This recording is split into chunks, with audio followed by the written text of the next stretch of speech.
Nya masalahnya tanggung-tanggung ada yang pegang-pegang mentang Dewan Perwakilan Indonesia Aceh, tapi jemput kerja Kepentingan Nasional Indonesia Bandung. Kepentingan Nasional Aceh ingat, Aceh kena mudang kera, cuma nambah kemenangan jadi nurul ya warane. Yang lain bakal mau bro-bro. Nya kau ngasih rayo, peng pegang ekonomi nak laki yang nya saya sejahtera ekonominya.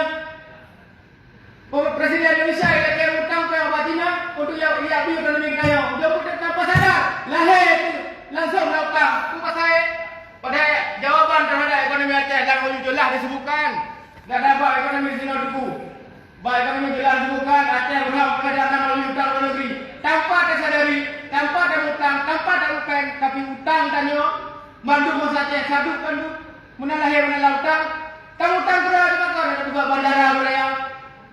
Tak buka pelabuhan beraya, mengajar lapangan kerja, mengajar ekonomi, tak buka jalan beraya, tak jalan tikuh buka musyawarah, mudah musyawarah akan hari dekat.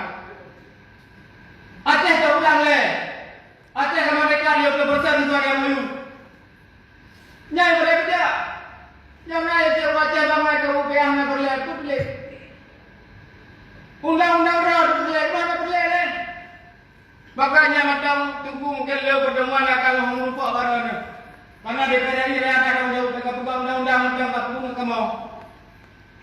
Kekuatan DPR ini DPR orangnya satu. Kamu tapi kondisi yang nyata yang kamu rasa adalah kamu lagi kabit sam.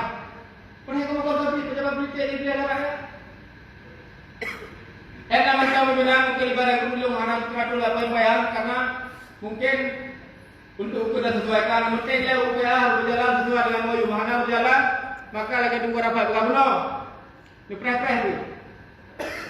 Lagi orang terima kasih. Assalamualaikum warahmatullahi wabarakatuh. Ya.